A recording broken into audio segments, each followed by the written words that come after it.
이번 주 주요 장로교단 정기총회가 마무리됐습니다. 하지만 관심을 모았던 전광훈 목사의 이단 규정권은 논의가 되지 못했는데요. 교단별 입장을 정리했습니다. 오늘은 추석 명절을 앞두고 훈훈한 소식이 많은데요. 먼저 구티비와 마린네트워크스가 미혼모 가정 돕기에 나섰습니다. 코로나19로 인해 더욱 소외된 이웃들에게 생활 필수품을 전달하는 자리가 마련됐습니다. 한 교회의 도움으로 군산 지역 취약계층 150가정이 추석 장을 보며 즐거운 한때를 보냈습니다.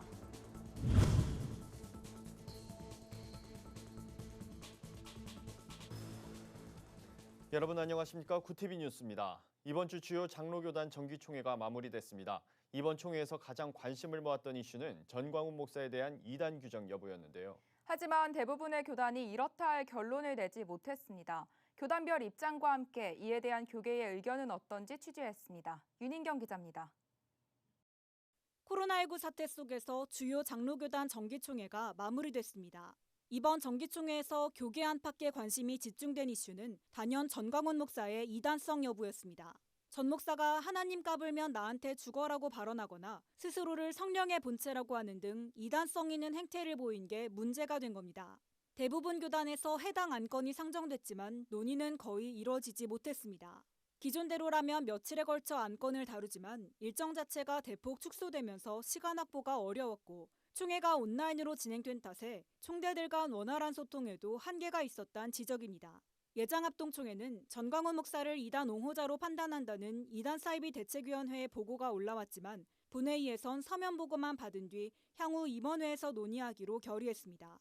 예장통합총회에서도 전광훈 목사에 대해 연구하자는 헌의안이 올라왔지만 역시 임원회에 맡겨졌습니다. 헌의안이 통과되면 1년간 연구한 뒤 내년 총회로 결정이 미뤄지게 됩니다. 총회를 3일에 나눠 진행하는 예장고시는 전 목사의 이단성 여부를 내달 6일 정책총회에서 결정한다는 방침입니다. 예장고신 이단대책위원회는 지난해 총회 결의에 따라 1년간 연구한 뒤에 전광훈 목사를 이단 옹호자로 규정해야 한다고 결론 내린 바 있어 올해 총회에서 이단 판정이 나올지 관심이 쏠립니다. 예장합 씨는 신학연구위원회에서 전광훈 목사를 1년 더 연구하기로 했습니다. 올해 가장 뜨거운 논란을 일으킨 전광훈 목사에 대해 주요 교단에서 아무런 결론을 내리지 못한 것을 두고 일각에선 우려의 목소리도 나옵니다. 이미 1년 전 8개 교단 이단대책협의회에서 전 목사를 이단 옹호자로 규정할 것을 요청했는데도 논의 자체가 이뤄지지 못했기 때문입니다. 이단 대책위원회에서 한 목소리가 돼가지고 이야기를 하고 있는데 이게 통과가 안 됐다면 신학이나 신앙의 문제가 아니라 정치적으로밖에 이해가 안 되는 것 같습니다. 이런 문제 하나도 해결하지 못하는 한국교회가 무기력하게 보일 수밖에 없고 이단 옹호 논란과 더불어 정치적 행보와 부적절한 언행으로 물의를 빚고 있는 전광훈 목사에 대해 한국교회 차원의 명확한 대응이 시급해 보입니다. 구티비 뉴스 윤인경입니다. 코로나19의 경제난까지 겹치면서 취약계층의 삶은 더욱 어려워졌습니다. 특히 홀로 아이를 키워야 하는 미혼모 가정의 경우 생필품 하나 사기도 쉽지 않은데요. 구티비와 마린네트워크스가 미혼모 가정 돕기에 나섰습니다. 한혜인 기자의 보도입니다. 구티비 직원들이 분주하게 상자를 포장하고 트럭으로 옮깁니다. 코로나19 속에 홀로 아이를 키워야 하는 미혼모 가정을 돕기 위해서입니다. 후원 물품은 유기농 커버 생리대 제작 기업인 마린네트워크스가 마련했습니다. 구티비와 마린네트워크스가 최근 후원 물품 기증식을 갖고 미혼모 가정을 돕는 일에 앞장서기로 한 겁니다. 구티비는 미혼모 돌봄시설 연결과 기획을 담당하고 마린네트워크스는 여성용품 1,500팩을 기증했습니다. 실질적으로는 그 필수품인 거를 쓰지 못하는 그런 저소득층이나 미혼모나 굉장히 어려운 분들이 굉장히 많잖아요. 미디어 선교를 통해서 좀 다양하게 그 도움이 될 수 있고. 첫 번째 후원 기관으로는 미혼모 돌봄 NGO 러브 더 월드가 선정됐습니다. 구티비와 마린네트워크스의 도움에 러브 더 월드 박대원 목사를 비롯한 미혼모 가정은 감사 인사를 전했습니다.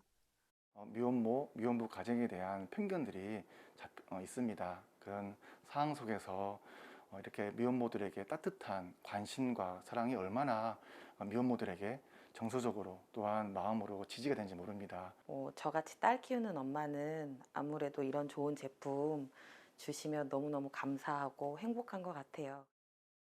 러브더월드는 다가오는 추석을 기점으로 전국에 있는 미혼모 가정에 기증된 물품을 전달할 계획입니다. 한편 러브더월드와 마린네트웍스는 글로벌 선교방송단 11기 협력기관으로 미디어 선교 사역에도 동참하겠다고 밝혔습니다. 구티비 뉴스 한혜인입니다. 올해는 코로나19의 폭우 피해로 물가까지 오르면서 추석 나기가 더욱 어려워졌는데요.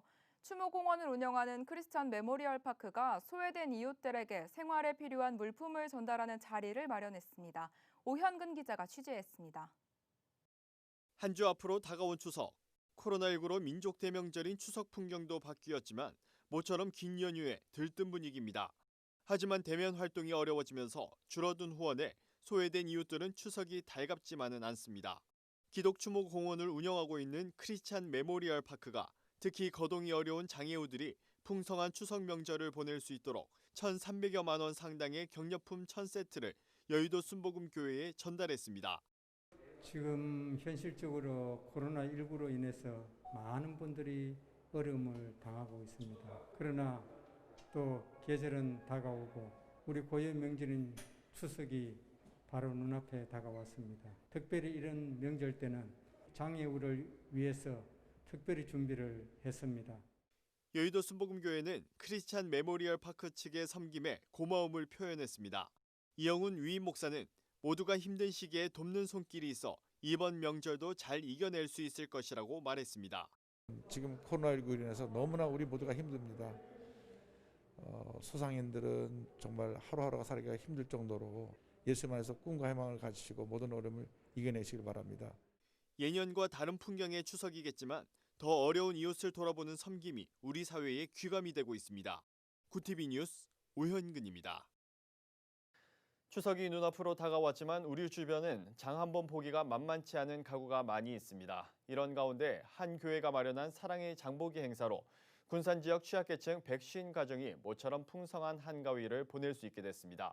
조유연 기자가 현장에 다녀왔습니다. 군산의 한 대형마트에서 어르신들이 추석 장을 보고 있습니다. 손에 들린 메모지에는 화장지와 같은 생필품을 비롯해 추석 때 쓸 음식들이 빼곡히 적혀 있습니다. 추석 나기가 걱정이었지만 모처럼 가득 채운 카트에 마음이 한결 가벼워졌습니다. 남군산교회가 군산 지역 취약계층 150가정을 위해 마련한 사랑의 장보기 행사입니다. 참여한 주민들은 교회 덕분에 추석을 풍성히 보낼 수 있게 됐다며 감사한 마음을 전했습니다. 해마다 그렇게 해줘서 감사하지. 얼마나 감사하다고. 누가 이렇게 해주겠어. 추석 때 마닥쳐 모든 게 다 감사하지. 올해로 6회째를 맞은 사랑의 장보기 행사는 매년 취약계층 150가구를 선정해 가구당 10만 원어치씩 필요한 물품을 직접 구매할 수 있도록 해왔습니다. 이날 행사에는 남군산교회 성도 60명이 참여해 장보는 일을 도왔습니다. 거동이 불편한 어르신과 장애인 가구는 필요한 품목을 미리 받아 대신 장을 봐서 배달했습니다. 남군산교회 목회자와 성도들은 소외된 이웃들이 명절만큼이라도 풍성하게 보내길 바라는 마음으로 준비했다고 밝혔습니다. 이 명절 같은 경우에는 어려우신 분들이 상대적으로 더 외롭고 힘드실 수 있는데 하나님의 사랑으로 좀 행복하고 즐거운 추석 되기를 원합니다. 코로나19로 후원마저 끊어진 요즘, 한 교회의 나눔으로 어려운 이들의 추석이 풍성해지고 있습니다. 구티비 뉴스 조유현입니다. 오늘의 이슈 포커스입니다. 지난 21일 소연평도 해상에서 실종된 공무원이 월북을 시도하다 북측의 공격을 받고 숨진 것으로 드러났습니다. 국방부는 입장문을 발표하고 북한의 조처를 강력히 규탄하며 북한의 해명과 책임자 처벌을 촉구했습니다. 이번 사건을 두고 최근 북한에서 코로나19 유입 차단이 최우선 국가적 과제인 만큼 특단의 조처를 했을 것이란 추측이 나오고 있습니다. 문재인 대통령과 스가 요시히데 일본 총리가 24일 첫 전화회담을 하고 코로나19 대응을 위해 협력하기로 했습니다. 스가 총리는 회담 후 관저에서 기자들과 만나 문 대통령이 취임을 축하했으며 나는 코로나19나 북한 문제 등 여러 과제를 직면한 이때 한일 관계를 방치해선 안 된다는 생각을 전달했다고 말했습니다. 스가 총리는 한일 협력이 중요하다면서도 일본의 강제징용 문제와 관련해선 그동안의 입장을 고수하겠다는 뜻을 내비쳤습니다. 국민 10명 가운데 7명은 드라이브 스루 방식의 개천절 집회에 반대하는 것으로 나타났습니다. 리얼미터가 전국 18세 이상 500명을 대상으로 조사한 결과 응답자의 70.9%가 코로나19 방역을 이유로 집회를 금지해야 한다고 답했습니다. 집회의 자유를 보호해야 한다는 응답은 23.6%, 잘 모른다는 답변은 5.5%였습니다. 독감 백신 상온 노출 사고에 따른 우려가 커지는 가운데 정부가 문제가 될 수 있는 백신 일부에 대한 품질 검사를 진행하고 있습니다. 박능후 보건복지부 장관은 24일 중앙재난안전대책본부 회의 모두 발언에서 백신 상온 노출 사고에 대해 사과하며 예방접종 재개 방안을 신속히 마련하겠다고 말했습니다. 정부는 백신 공급업체가 배송 과정에서 냉장 유통을 지키지 못한 사실을 확인하고 국가 무료 예방접종을 지난 21일 밤부터 일시 중단했습니다. 올해 상반기 심야와 새벽 시간대에 배송하는 화물 차량 사고가 폭증한 것으로 조사됐습니다. 삼성화재에 따르면 상반기 접수된 영업용 화물차의 심야 사고는 1,668건으로 지난 3년간 발생한 심야 사고 건수인 1,670건에 맞먹는 수준이었습니다. 삼성교통안전문화연구소는 사고 유형을 보면 차량 단독 사고가 가장 많았다며 최근 새벽 배송 서비스 이용이 늘면서 좁은 주택가 진입 시 사고가 잦았다고 분석했습니다. 방탄소년단이 23일 화상으로 개최된 UN 보건안보 우호국 고위급 회의에서 젊은 세대를 위한 영상 연설을 했습니다. 방탄소년단은 6분간의 영상에서 코로나19로 인한 어려움 속에서도 음악을 만들며 다시 뭉친 경험담을 이야기하며 삶은 계속되니 함께 살아내자는 메시지를 전했습니다. 방탄소년단이 유엔 무대에 선 건 이번이 두 번째로 지난 2018년 뉴욕 유엔 총회에서 한국 가수 최초로 연설한 이후 2년 만입니다. 구티비 뉴스 김민주입니다. 구티비 월드와이드입니다. 중국이 이르면 오는 11월 일반인을 대상으로 코로나19 백신 접종을 하겠다고 공언한 가운데 자국산 백신을 외신에 공개했습니다. 중국 시노백은 24일 오후 주요 외신들을 베이징의 자사로 초청해 중국의 코로나19 백신 개발과 생산, 국제 협력 상황을 설명했습니다.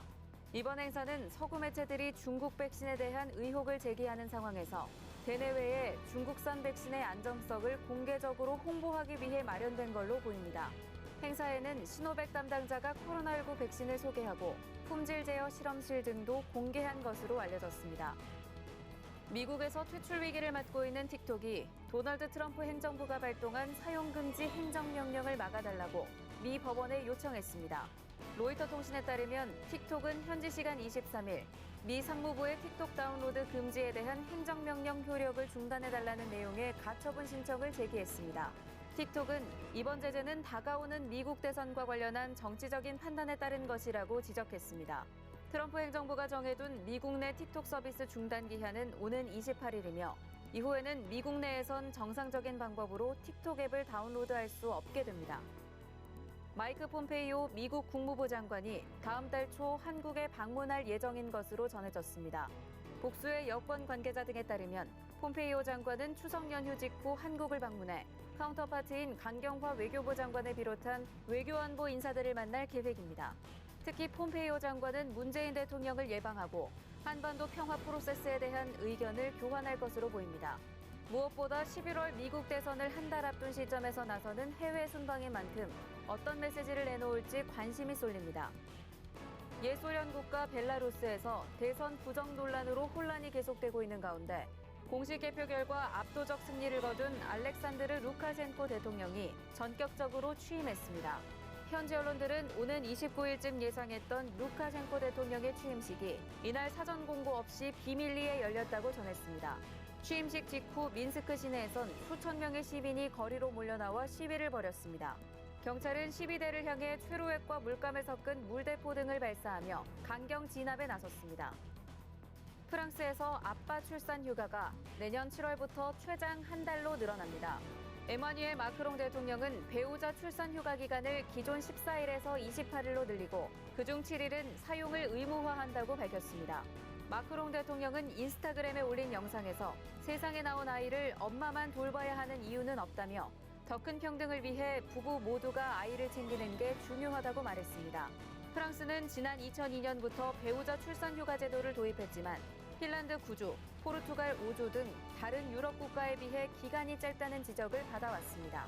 고티비 뉴스 박은결입니다.